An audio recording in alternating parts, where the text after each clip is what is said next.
Joining me now is Research Fellow at the IPA, Margaret Chambers. Margaret, thank you very much for joining us. Explain to me what your research shows about this piece of legislation and what actually alarms you about it.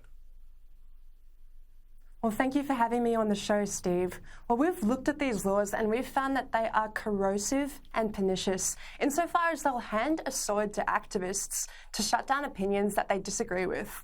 Now, these have absolutely been framed in terms of combating anti-Semitism and restoring social cohesion in our state, but it's really not about that at all. What it is about is controlling opinions, particularly around things like gender and sexuality. And the way that that works in the laws is that it's actually going to be unlawful to say anything that someone could consider to be hateful based on certain protected traits. Now, I'm sure you agree with me, Steve, that hateful is an entirely subjective standard. It means completely different things to different people, and it's an entirely inappropriate standard for legislation. So what that will mean is that activists can use these laws to drag people into the Victorian Equal Opportunity and Human Rights Commission simply just to shut down their opinions that they disagree with.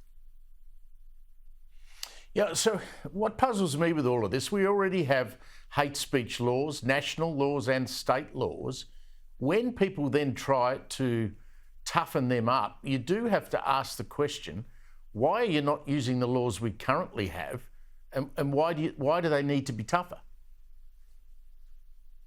Yeah, and I think you've raised a really good point, Steve. We already have laws for all sorts of things like this. We have laws that should prevent arson, they should prevent racial discrimination, they should be preventing things that we've seen all throughout communities in the aftermath of the October 7 conflict, and we're not seeing these enforced. So what I think we should be asking ourselves is, why is that? Why are our laws not being enforced? And what we're seeing in Canberra and what we're seeing in the Victorian State Parliament is that it's taken an election to actually mobilise some action, and it's this desire to be seen to be doing something that's motivating politicians to actually take action. But we've seen, in other words, a total lack of responsibility to cut down on this anti-Semitism in our communities.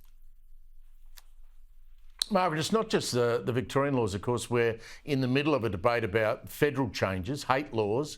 These have been backed by both Labor and the Liberal Party, but not the crossbench. How concerned are you about these raft of new federal legislation that's being rammed through the Parliament?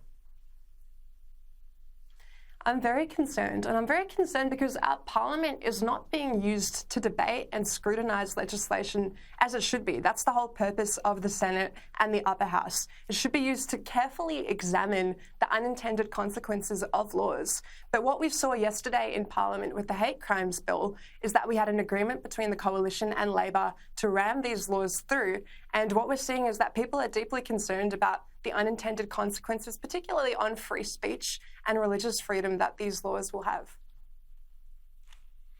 So what would you like our lawmakers to do? Would you leave the laws we currently have in place and just police them properly instead of inserting all of these new clauses into the legislation?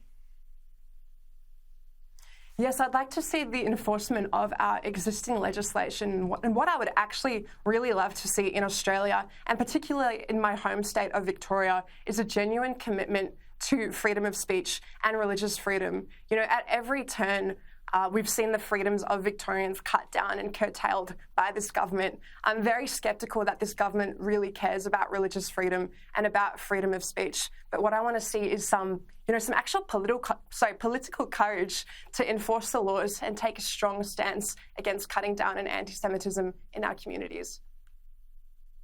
Yeah, I think a lot of people would agree with you. Margaret, thank you very much for joining us tonight.